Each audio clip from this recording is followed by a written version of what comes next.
¿Qué tal? Buenas noches, soy Rodrigo Jiménez Olmos, bienvenidos a Ciudad 25. Estamos a menos días ya de la elección judicial. Sí, esa reforma de un calado tan profundo que no hemos acabado de estudiar, no hemos acabado de entender, no hemos acabado de ver las consecuencias de haber reformado la Constitución y nuestro sistema político y jurídico tan profundamente, pero ya es una realidad.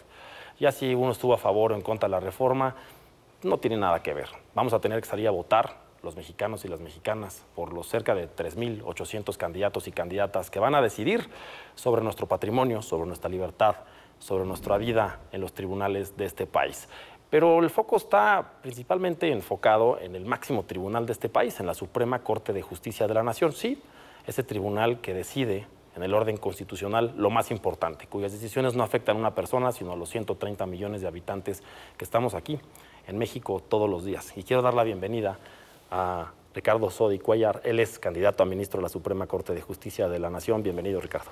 Rodrigo, mucho gusto saludarte. Qué gusto encontrarte otra vez. Gracias, igualmente, igualmente. Eres una persona con muchísima experiencia en materia judicial. Vienes de presidir el Tribunal del Estado de México, el tribunal más importante en materia estatal de todo el país. Así es, el 7 de enero de este año, el de 25, terminó mi gestión de 5 años al frente del Poder Judicial del Estado de México. Yo fui presidente del tribunal y del Consejo de la Judicatura del Poder Judicial del Estado de México, un trabajo hermosísimo, pero que además me permitió ser muy creativo, porque en mi gestión no solo se aprobó, se presentó por iniciativa del tribunal una nueva ley orgánica del Poder Judicial, que ya era necesaria, pero se creó la Sala de Asuntos Indígenas, se creó el Juzgado Naranja para combatir la violencia de género, se creó un nuevo modelo de jurisprudencia en el Estado de México, se fortalecieron el tema de los precedentes, me tocó también impulsar la justicia electrónica, el Tribunal Digital, que es el más importante de todo el país, también implementar la reforma laboral en sede local. O sea, me tocaron experiencias fantásticas, potencializar la actividad del tribunal e iniciar la implementación del Código Nacional de Procedimientos Civiles y Familiares con un desarrollo muy fuerte de la infraestructura del tribunal. Creo que dejé el tribunal de verdad a la vanguardia de los tribunales de justicia locales en la República Mexicana. Además te tocó el manejo político del tribunal estatal más importante del país, la relación con el Congreso, la relación con los presidentes municipales, la relación con un gobernador. Eso es muy importante porque los poderes en un estado y en la federación no pueden estar aislados, tienen que coordinarse, tiene que haber un diálogo, tiene que haber un respeto a la autonomía e independencia de cada poder, pero los poderes tienen que interactuar. Y mi función al frente del Tribunal del Estado de México fue esa, interactuar, tejer puentes, establecer acuerdos entre los otros dos poderes con el Poder Judicial sobre la base de un lenguaje que es común, el lenguaje técnico. El lenguaje técnico jurídico me permitió armonizar propuestas legislativas del Ejecutivo, del Legislativo, dar una opinión y construir los acuerdos. Y en todos esos fuimos muy exitosos porque se logró aprobar muchas leyes, muchas disposiciones para el Estado de México de manera unánime. Y en política, la construcción de acuerdos es la esencia de un buen sistema. Claro, ese lenguaje técnico que también es parte de la esencia de la reforma. Claro. Que nos dicen, el lenguaje es tan técnico a veces en los abogados que a veces hasta en latín nos hablan que no les entendemos. Hay que humanizarlo. ¿Tú combatiste eso en el Estado? Sí, claro. De hecho, sacamos un manual de redacción de sentencias judiciales, hicimos sentencias de fácil lectura y yo estoy a favor del derecho a comprender. Claro. Porque, como comentábamos fuera del aire, cuando eres abogado te enseñan a leer una sentencia, te enseñan a leer que las sentencias se leen de atrás para adelante y no de adelante para atrás como cualquier documento normal. Sí. Bueno, yo lo que hice fue transformar eso. Primero hacerlas más esbeltas, más chiquitas, que vayan al punto, que no haya tanto tecnicismo porque las personas no lo entienden. Y finalmente la sentencia va dirigida a una persona o a varias personas que la tienen que entender. Tienen que saber si ganaron, perdieron y por qué. Claro. Eso es lo más sencillo. Un niño, ¿cómo le explicas a un niño la resolución donde va a convivir una parte del tiempo con la mamá y otra con el papá y que las vacaciones las tiene que compartir con ambos? Entonces hay que hacer sentencias también para los niños. Entonces se hacía una sentencia formal, pero también se hacía una versión para que los niños, de acuerdo a su edad y su circunstancia, lo comprendieran. Yo recuerdo que apostaste mucho a la justicia digital, a la justicia a distancia, acercar la tecnología a los juicios para que la gente de a pie pudiera tener acceso. Tenía acceso. De hecho, el principio era acceso pleno a la justicia. justicia. Y logramos un crecimiento muy importante en ese sentido, porque las promociones en el Estado de México son digitales, se puede llevar a cabo una audiencia a distancia, se puede interrogar testigos a distancia. En fin, fue un crecimiento y un desarrollo. La pandemia fue una tragedia nacional. Sin embargo, nos provocó, siempre todo desafío genera oportunidades, y a nosotros nos provocó para acelerar el proceso de digitalización del Tribunal de Justicia del Estado de México. Y eso nos permitió avanzar muchísimo, a grado tal que muchos tribunales de la República nos tomaban como referente y nos pedían que compartiéramos las buenas prácticas, porque el Poder Judicial nunca se detuvo en pandemia del Estado de México. Fue el único de toda la República que nunca se detuvo. Estuvimos trabajando a distancia, implementando modelos de gestión diferentes y siempre cuidando la seguridad de los trabajadores y de los usuarios, pero implementando esquemas de desarrollo digital muy avanzados. Pero tampoco se detuvo en la reforma, porque a los grandes cambios, grandes resistencias, pero te tocó a ti esa conducción, te tocó que los tribunales del EDOMEX, del Estado de México, no se detuvieran. Había que actuar con responsabilidad. Sin duda, la reforma judicial generó una polarización, opiniones a favor, opiniones en contra, y una fuerte resistencia de los trabajadores de los poderes judiciales local y federal. Sin embargo, como presidente del tribunal, yo me reunía con los jueces, con los empleados, con los magistrados, con todo el personal, y los sensibilicé de la alta responsabilidad de operar un sistema de justicia. Porque no es lo mismo que se pare la justicia federal a que la justicia local, que es la verdadera trinchera, donde está el 70% de los asuntos que se judicializan, donde está un divorcio, donde está una pensión, donde está un procedimiento de reivindicatorio, donde hay una libertad de por medio, se paralizaran, me parecía irresponsable. Entonces, sí, yo traté de favorecer todas las manifestaciones de mis colaboradores, de los trabajadores del Poder Judicial, quienes estaban en contra, tuvieron la oportunidad de manifestarse, pero sin suspender labores. Creo que era una cuestión de responsabilidad social frente al Estado de México, y así lo decidí y así lo hice. Sensibilidad que tiene que verse en el ejercicio de la aplicación de la ley de los juzgadores hacia abajo. Así es. Y ahora quieres ser ministro, Ricardo. Quieres que esas sentencias permeen hacia todo el país. Hacia todo el país.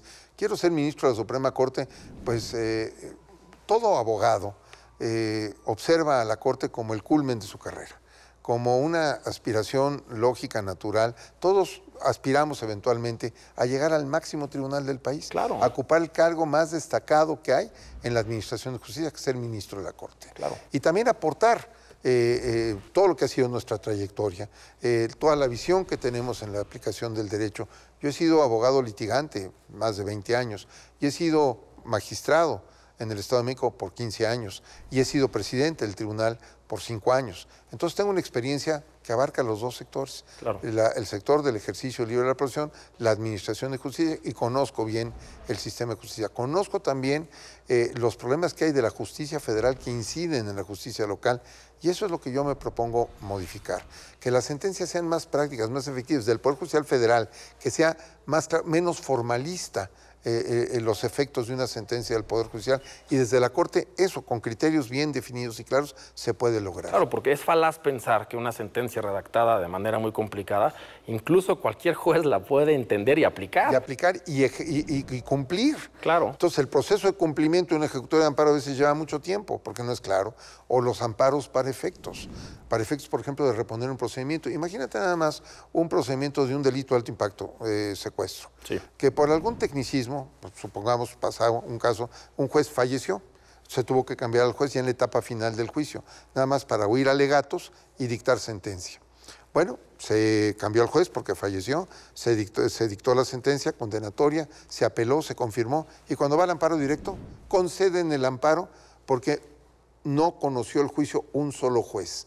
Es decir, hubo 2 jueces en el proceso y eso lo consideraron como una violación al debido proceso, y por lo tanto se repone el procedimiento para que se repita todo y lo conozca un solo juez. La actitud de la víctima es primero de desánimo, desaliento, enojo. Yo no voy a volver a enfrentarme a todo lo que viví por un error técnico. Revictimiza. El justiciable obviamente tiene una mejor oportunidad porque pues ya la víctima y los testigos no van a querer ir. Entonces un delito que quedaría impune por una decisión formalista, poco afortunada y que no hace justicia, al contrario, es una negación de justicia.